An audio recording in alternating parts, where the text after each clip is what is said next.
واقعہ کربلا کے بعد اولاد رسول کو قید کر لیا گیا۔ نبی کی بیٹیوں کو قیدی بنا کر کوفہ اور شام کے بازاروں میں لے جایا گیا۔ آگے آگے فوج یزید خوشیاں مناتی اور ناچتی ہوئی جا رہی تھی اور پیچھے پیچھے رسول صلی اللہ علیہ وآلہ وسلم کی بیٹیاں نواسیاں قید ہو کر چل رہی تھیں۔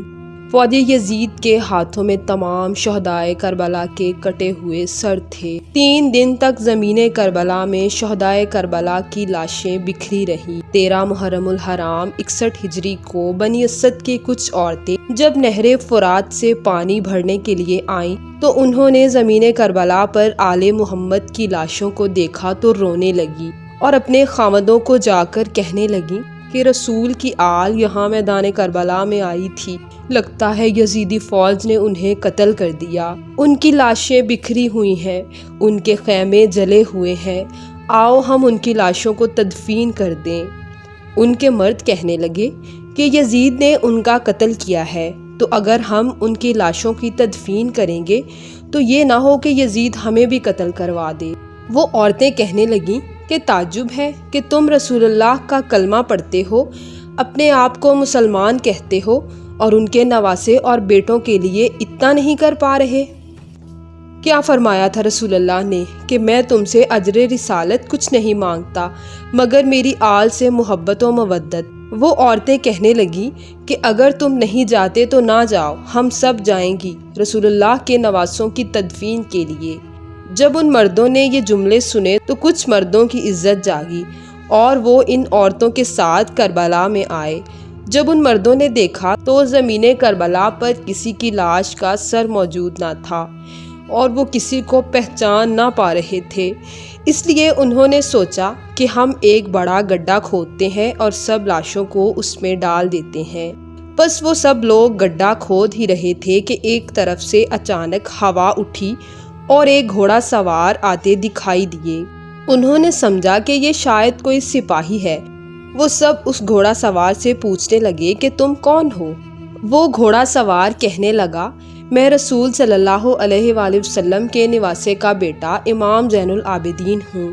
امام زین العابدین کا نام سن کر سب کی آنکھوں میں آنسو آ گئے۔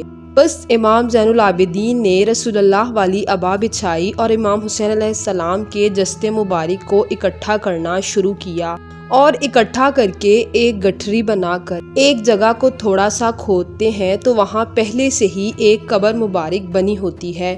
امام زین العابدین علیہ السلام امام حسین علیہ السلام کو اس قبر میں دفن کر دیتے ہیں اور ان کے ساتھ ہی شہزادہ علی اکبر اور شہزادہ علی اصغر کو بھی دفن کر دیتے ہیں اور ایک قبر بنا دیتے ہیں، اور جو بڑا گڈھا ان لوگوں نے کھودا ہوتا ہے اس میں باقی تمام لاشوں کو دفن کر دیتے ہیں۔ اس جگہ کو آج بھی گنج شہیدہ کا نام دیا جاتا ہے۔